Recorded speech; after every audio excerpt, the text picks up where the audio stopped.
Oggi prepareremo un classico della rosticceria siciliana, ovvero la mattonella palermitana.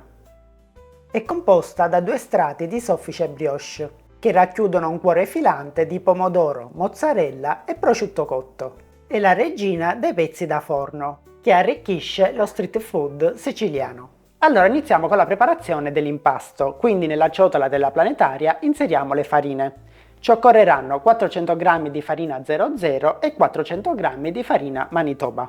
E adesso in 460 ml di acqua andiamo a sciogliere 5 g di lievito di birra disidratato, insieme a 50 g di zucchero. Avviamo la planetaria ed inseriamo l'acqua poco alla volta.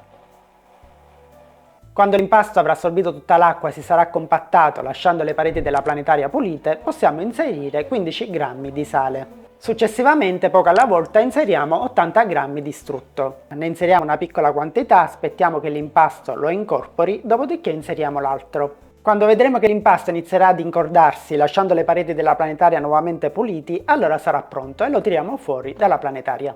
Trasferiamo l'impasto sul piano di lavoro e facciamo qualche piega di rinforzo, dopodiché lo trasferiamo all'interno di una ciotola e facciamo riposare fino al raddoppio. Iniziamo col condire della polpa di pomodoro, ce ne occorrerà 400 g, nella quale inseriremo un po' di origano, un pizzico di sale e un po' di olio extravergine di oliva e diamo una mescolata.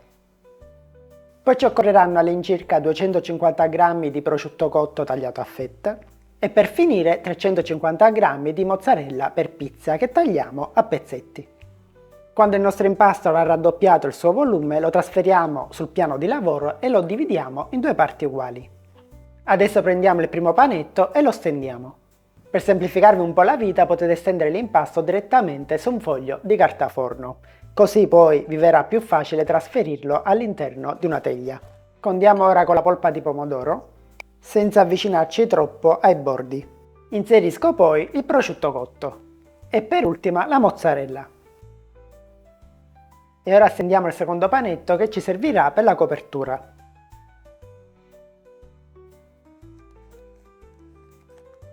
E diamo una spennellata con un tuorlo e un po' di latte. E infine mettiamo qualche seme di sesamo.